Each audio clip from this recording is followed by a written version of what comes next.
400 पार 500 कह दें 600 कह दें, कहने में क्या जाता है। इतना चंदा वसूला है, न खाऊंगा न खाने दूंगा कि कब को सार्थक करने के बजाय आपने जितना खाया और जितना खिलाया ऐसा दिख रहा है। कुछ देर की खामोशी है, फिर शोर आएगा।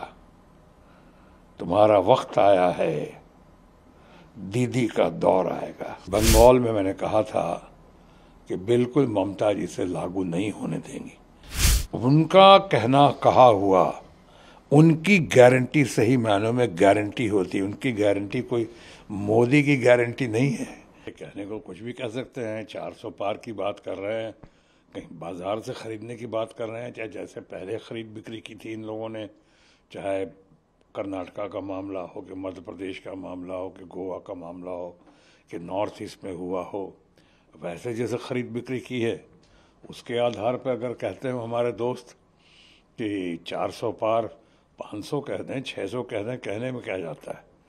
सवाल ये उठता है कि कहाँ से, कैसे, क्या आपकी लोकप्रियता पिछले वक्त से ज़्यादा बढ़ी हुई है। अभी जो इतने ज्वलंत मुद्दे जो इस बार मुंह फाड़ कर इस बार बैठे हुए हैं और ज्वलंत मुद्दों को लेकर जिस तरह से अपोजिशन इस बार बढ़ रहा है, और वो मुद्दे जो हैं वो जनता जनार्दन के मुद्दे हैं, देश के एक एक घर के एक एक लोगों के मुद्दे हैं, वो एक एक लोग के मुद्दे हैं। आज एक बात उठ रही है, सिर्फ बेरोज़गारी और महंगाई और परीक्षा पेपर्स लीक हो जाने का ही मामला नहीं है। आज तो उसके अलावा जो है, आप कहते थे कि न खाऊंगा न खाने दूंगा, उसके बाद इतना बड़ा, कई लोगों के शब्दों में देश का सबसे बड़ा घोटाला, बहुत सारे घोटालों के बाद, बड़े बड़े कॉरपोरेट हाउसेस के घोटालों के बाद, जिनका लोगों ने उठाया था, हमारे पार्लियामेंट में मुद्दा उठाया जिस पर एक लफ्ज़ नहीं कहा था प्रधानमंत्री जी ने। माननीय प्रधानमंत्री बिल्कुल शांत रहे, उस मुद्दे को टाल गए, जैसे मणिपुर के मुद्दों को टाल गए, पहले बोले नहीं, टाल गए। उसी तरह कॉरपोरेट हाउसेस के कुछ मुद्दे आए सामने, तो इतना भी नहीं कहा कि बात गलत है, इल्ज़ाम गलत है, और उन्हीं के ऊपर अब नीम पे करेला, या ऑपोजिशन के मामले में कह सकता हूँ सोने पे सुहागा हुआ कि रूलिंग पार्टी का जो इन्वॉल्वमेंट, डायरेक्ट इन्वॉल्वमेंट, अभी आपने इलेक्ट्रल बॉन्ड के मामले में जो हुआ है, वो इलेक्ट्रल बॉन्ड के मामले में हुआ है, जिस तरह से आपने सरकारी एजेंसीज का दुरुपयोग किया है, जिस तरह से आपने फोर्स करके, ऐसा दिखता है, इतना चंदा वसूला है, इतना चंदा वसूला है, और चंदों के बदले में चंदा, जैसे कुछ लोग कह रहे हैं चंदों का धंधा, चंदे का धंधा, चंदे का धंधा जो करके, और आपने उसके बाद जिस तरह से, जिससे कट कमीशन या रिश्वत या चंदा जो मिला, उससे आपने उस लेके आपने हज़ारों करोड़ का कॉन्ट्रैक्ट दिया। एक तो हज़ारों करोड़ ऐसे कमाया, उसके बाद हज़ारों करोड़ का कॉन्ट्रैक्ट दिया।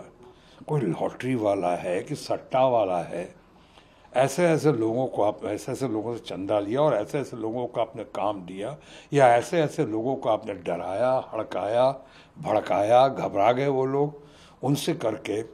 और जिस तरह से आपने इतने सारे लोगों को, 96% से ज़्यादा लोग हैं विपक्ष के, जिनके ऊपर आपने आज सरकारी एजेंसीज का, FIRs का, अभी तो बड़े बड़े नाम और सामने आ रहे हैं जिनको पकड़ा जा रहा है, चाहे जिनको पकड़ने की कोशिश में फिराक में है सरकार।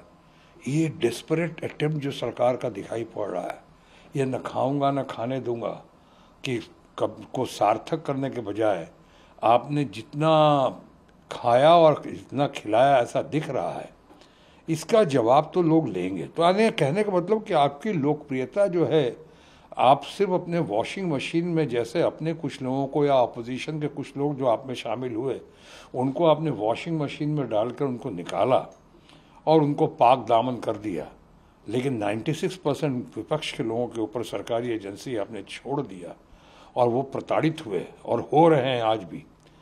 इन सब का हिसाब तो इस बार लेंगे। तो इन सब बातों की वजह से आपकी लोकप्रियता तो बहुत कम हुई है पहले से। अब उसके बाद ये बौखलाहट है कि डेस्परेशन है कि घबराहट है कि फ्रस्ट्रेशन है कि आप कह रहे हैं 400 पार, 600 कह दीजिए ना, सारे 645 700 जितने हैं वो सब आप ले लीजिए ना, आप खरीद लीजिए अगर इस सब ऐसी बात कर रहे हैं तो। संभव कहाँ से? बंगाल का आपने जिक्र किया, ममता जी का। आज देश की सर्वाधिक लोकप्रिय, सर्वशक्तिशाली, यानी टाइग्रेस ऑफ बंगाल, जिसका आपने इतना अपमान करके चोटिल किया पिछली बार, दीदी, और अभी भी उनके बारे में कैसी कैसी बातें कहते हैं। आप कहते हैं कि सो शर्म नहीं आती। यानी ममता जी के बारे में किसी प्रदेश के, बंगाल प्रदेश के किसी क्षेत्र में कोई घटना होती है, निंदनीय है, शर्मनाक है अगर वो घटना सत्य है तो, और बहुत ही शर्मनाक निंदनीय है, तो ये अलग रूल आप उनको अपमानित करते हैं, उसके लिए मुखिया को जिम्मेदार ठहराते हैं। अगर यही आपका आधार है तो जनता ये भी जानना चाहेगी कि हाथरस में जो हुआ यूपी में, चाहे वहाँ कठुआ में जो हुआ, चाहे अभी आपके कानपुर में परिवार की बच्चियों को सामूहिक दुष्कर्म करके उनको इतना बाध्य किया कि वो आत्महत्या कर गई रस्सी से लटक कर, उनके बारे में किसी पे कोई जिम्मेदारी नहीं थोपते हैं आप।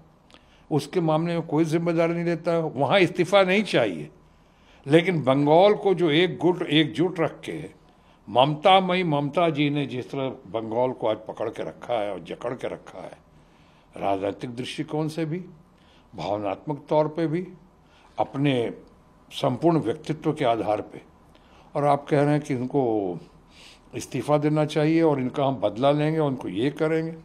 तो इन सब बातों का जवाब अब लेने का वक्त आ गया है चुनाव की घड़ी में। और ठीक है, चुनाव की घड़ी में तो मैं यही कह सकता हूँ ऑपोजिशन के तरफ से कि कुछ देर की खामोशी है, फिर शोर आएगा, तुम्हारा वक्त आया है, दीदी का दौर आएगा। सीए पे क्या कहेंगे? टाइमिंग को लेकर जो सीए को जिस तरह से इम्प्लीमेंट किया गया है, बहुत से सवाल भी खड़े हो रहे हैं, इलेक्शन को देखते हुए सब किया गया है। देखिए, इसकी टाइम सबसे ज़्यादा ये मुद्दा तो खैर ये मुद्दा पकड़ेगा नहीं। पहली बात, इसकी टाइमिंग बहुत ही भ्रामक है, गलत है। या 4-5 साल पहले का किया हुआ आप इलेक्शन के वक्त में, ठीक चुनाव की घड़ी में आप इसको लेकर आ रहे हैं, तो ये मुद्दा तो पकड़ेगा नहीं। वैसे ये मामला भी कोर्ट में है और इस पर ज़्यादा कुछ नहीं कह सकता हूँ, लेकिन इतना ज़रूर कह सकता हूँ जो मैं पहले कह चुका हूँ कि बंगाल में मैंने कहा था कि बिल्कुल ममता जी से लागू नहीं होने देंगी, और वही आपने देखा। और मैंने ममता जी के बारे में कहा कि आज हिंदुस्तान में सबसे पॉपुलर, सबसे इम्पोर्टेंट, सबसे प्रोमिनेंट, सबसे बढ़िया ऑनरेबल सीएम ममता बनर्जी जो ममता मई हैं, उनका कहा हुआ, उनकी गारंटी सही मायनों में गारंटी होती है। उनकी गारंटी कोई मोदी की गारंटी नहीं है। हमारे दोस्त मोदी जी जो कहते रहते हैं मोदी की गारंटी, यानी पहले कोई गारंटी तो पूरी हुई नहीं। यानी 2 करोड़ नौकरी देने का वायदा किया, वो तो पूरी हुई नहीं। किसानों की आमदनी डबल करने का मामला आपने वायदा किया, वो तो पूरी हुई नहीं।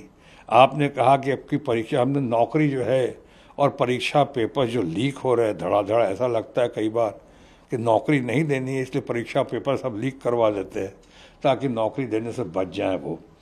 तो ये सब जो है, आपने बहुत हुई महंगाई की मार अब की बार मोदी सरकार, और बहुत हुई डीजल और पेट्रोल की हाहाकार अब की बार मोदी सरकार। ये सब क्या हो गया? प्राइम मिनिस्टर के बारे में कहते थे कि साहब मनमोहन जी के बारे में कि वो क्या, वो रेनकोट पहन के नहाते हैं, वो क्या क्या बातें करते थे, मौन थे। मौन तो आपको देखा लोगों ने मणिपुर के मामले में, इतना बड़ा जघन्य अपराध हुआ, ऐसा कांड हुआ और आप इतना मौन रहे।